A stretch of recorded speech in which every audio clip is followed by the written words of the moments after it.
Oke, Assalamualaikum warahmatullahi wabarakatuh. Kali ini kita lanjutkan ya, penelitian pengembangan pendidikan bab hasil penelitian dan pembahasan part 2-nya, yaitu nanti kita akan ke bagian pembahasan. Nah, bagi yang baru ngeliat video ini, silakan kalian ngeliat dulu, misalkan kalau bingung hasil penelitian pengembangan itu seperti apa dan apa saja sih yang harus ditulis gitu ya. Kalian bisa ngeliat video bagian paling bawahnya terlebih dahulu. Oke, sebelum memulai pembelajaran, ada baiknya kita berdoa terlebih dahulu. Berdoa dimulai. Oke, kita masuk ke bagian pembahasan gitu ya. Nah, di bagian pembahasan ini, awal kalimatnya gitu ya, paragraf pengantar pembahasan, ide pokoknya yaitu mengawali bagian pembahasan dengan menyatakan ulang secara singkat tujuan pengembangan media emansip dan ringkasan temuan utama dari hasil penelitian, misalnya produk valid, praktis, efektif, dan mendapat respon positif. Menyatakan bahwa bagian ini akan menginterpretasikan makna temuan tersebut lebih mendalam dan mengaitkannya dengan teori dan penelitian yang relevan serta membahas implikasinya. Nah, untuk ide paragraf pertama gitu ya, yaitu pembahasan kualitas produk hasil pengembangan atau validitas emansip dan proses revisinya gitu ya. Di paragraf pertama, teman-teman harus membuat namanya interpretasi tingkat validasi emansip. Nah, ide pokoknya itu menganalisis mengapa hasil validasi ahli materi kearsipan atau media atau web guru SMK MPLB memberikan skor tinggi jika hasilnya demikian. Kaitkan skor validitas materi dengan kesesuaian konten emansip terhadap kurikulum kearsipan SMK MPLB dan prinsip-prinsip kearsipan yang benar. Kaitkan juga skor validitas media dengan penerapan prinsip desain web yang baik, navigasinya mudah, tampilan menarik, fungsional fitur, dan kesesuaian teknologi dengan target pengguna yaitu siswa SMK.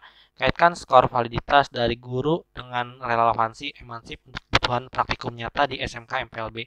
Simpulkan bahwa validitas tinggi itu menunjukkan emansip secara konseptual dan teknis layak sebagai media pembelajaran kearsipan. Untuk paragraf keduanya, signifikan proses revisi dalam penyempurnaan emansip.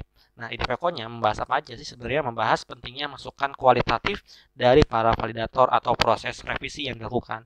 Jelaskan bagaimana revisi spesifik, sebutkan juga contoh revisi penting yang dilakukan, misalnya perbaikan alur simulasi pengarsipan, sistem abjad, atau penambahan fitur unggah tugas. Nah, secara langsung itu meningkatkan kualitas, kejelasan, atau fungsionalitas emansip berdasarkan saran ahli. Tekankan bahwa proses iteratif ini memastikan bahwa produk akhir ini lebih matang dan sesuai harapan. Nah, bagaimana bagian yang keduanya nih, yaitu pembahasan hasil uji coba produk kepraktisan dan efektivitas emansip di lapangan. Nah, ide paragraf pertama itu interpretasi kepraktisan dan respon pengguna terhadap emansip. Ide pokok ini menganalisis data hasil uji coba kelompok kecil atau lapangan terkait kepraktisan dan penerimaan penggunaan siswa dan guru.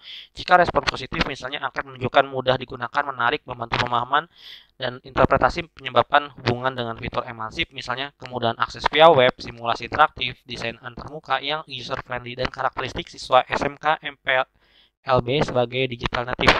Jika ada kendala yang muncul saat uji coba, misalnya masalah teknis, bagian yang sulit dipahami siswa, diskusikan juga ini penyebabnya dan potensi dampaknya apa gitu ya. Untuk ide paragraf kedua, interpretasi aktivitas emansip dalam praktikum kearsipan jika diukur. Nah, ide pokoknya jika penelitian mengukur efektivitas misalnya peningkatan skor tes praktik kearsipan atau pemahaman konsep atau keterampilan menggunakan sistem arsip, bahas signifikansi temuan tersebut. Jelaskan bagaimana fitur-fitur emansip misalnya tutorial video langkah demi langkah, simulasi pengarsipan digital, kuis interaktif dengan umpan balik. Nah, digunakan berkontribusi pada peningkatan tersebut dibandingkan dengan metode tradisional. Gunakan data misalnya NGen, hasil uji T untuk mendukung argumentasi efektivitas jika ada perbedaan signifikan. Diskusikan kemungkinan alasannya, misalnya durasinya pendek atau faktor lainnya. Dan ide paragraf ketiga yaitu sintesis manfaat emansip dalam konteks praktikum kearsipan. Ide pokoknya yaitu menyimpulkan pembahasan uji coba dengan mengintegrasikan temuan kepraktisan dan efektivitas. Tegaskan juga bahwa nantinya emansip ini tidak hanya diterima baik oleh pengguna tetapi juga terbukti untuk jika data mendukung memberikan kontribusi positif terhadap proses dan hasil belajar praktikum kearsipan di lingkungan SMK MPLB. Nah, untuk pembahasan menyeluruh dalam konteks teori dan penelitian relevan, ide paragraf pertama itu keterkaitan emansip dengan teori belajar dan pembelajaran berbasis website. Nah, ide pokoknya itu menghubungkan keberhasilan, validitas, kepraktisan, dan efektivitas emansip dengan teori-teori relevan yang mendasari pengembangannya. Contohnya apa? Yaitu teori konstruktivisme.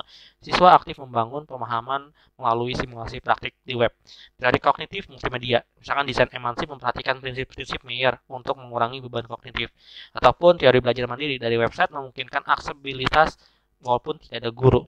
Jelaskan juga bagaimana fitur emansip merefleksikan prinsip-prinsip teori belajar tersebut. Nah, untuk ide paragraf kedua, posisi emansip ini dibandingkan dengan penelitian serupa. Jadi ide pokoknya itu membandingkan temuan penelitian emansip ini dengan hasil penelitian sebelumnya yang ada di bab 2 tentang pengembangan media berbasis website digital untuk pembelajaran kejuruan, khususnya di bidang administrasi perkantoran dan kearsipan. Tunjukkan persamaan atau perbedaan hasil, misalnya tingkat validitas, tingkat efektivitas, dan respon pengguna. Diskusikan apa yang membuat emansip ini mungkin unik atau memberikan kontribusi baru dibandingkan yang sudah ada. Untuk pembahasan keunggulan keterbatasan emansip gitu ya. Ide paragraf pertama ini sebenarnya identifikasi keunggulan spesifikasi emansip. Ide pokoknya apa? Yaitu merangkum dan menonjolkan kelebihan utama dari media emansip berdasarkan seluruh data hasil penelitian dan pembahasan. Contoh keunggulannya menyediakan simulasi praktikum kearsipan yang aman dan dapat diulang tanpa resiko merusak dokumen fisik, meningkatkan aksesibilitas materi praktik di luar jam lab, potensi standarisasi prosedur praktik, fitur portofolio digital, dan tugas kearsipan siswa gitu ya.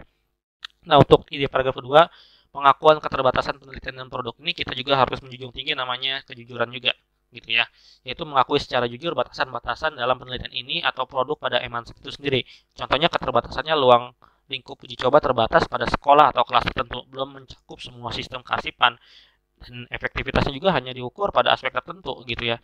Ketergantungan pada ketersediaan perangkat dan koneksi internet belum teruji untuk penggunaan jangka panjang. Nah, implikasi hasil pengembangan emansip yaitu ide paragraf pertama gitu ya, implikasi praktis untuk pembelajaran kearsipan di SMK MPLD. Ide pokoknya itu menjelaskan manfaat dan dampak praktis yang dapat diambil dari hasil penelitian. Bagaimana guru SMK MPLB dapat memanfaatkan emansip dan bagaimana emansip dapat membantu siswa, bagaimana sekolah dapat mengintegrasikannya, bahkan saran konkret tentang pemanfaatan emansip untuk meningkatkan kualitas praktikum kearsipan. Untuk ide paragraf kedua, implikasi teoritis dan saran untuk penelitian selanjutnya. Jadi di sini ide pokoknya itu menjelaskan kontribusi penelitian ini terhadap khasanah ilmu pendidikan, teknologi pendidikan atau pendidikan kejuruan. Berdasarkan keterbatasan yang telah diidentifikasi, berikan saran juga untuk penelitian mendatang. Contoh sarannya itu mengembangkan modul emansip untuk sistem kearsipan lain, menguji efektivitas jangka panjang, dan mengintegrasikan fitur kolaboratif, mengukur dampak kesiapan kerja siswa, menguji di populasi SMK yang lebih luas. Nah, paragraf penutup pembahasan kita buat aja. Ide pokoknya itu memberikan rangkuman akhir yang menguatkan argumen utama dari seluruh pembahasan. Tegaskan kembali nilai dan kontribusi pengembangan media pembelajaran emansip sebagai solusi inovatif untuk mendukung praktikum kearsipan di SMK MPLB berdasarkan bukti empiris yang telah disajikan dan diinterpretasikan. Mungkin cukup sekian dari saya. Apabila ada kesalahan, maaf. Wabillahi taufiq wal hidayah. Wassalamualaikum warahmatullahi wabarakatuh. Oke, untuk teman-teman, kalau misalkan mau konsultasi gitu ya, silahkan hubungi saya di chat. Nanti saya akan kabari, dan kalaupun kalian mau DM Instagram saya, yaitu ada di bagian bawah, silahkan kalian DM juga. Mungkin cukup sekian, dan terima kasih. Oke.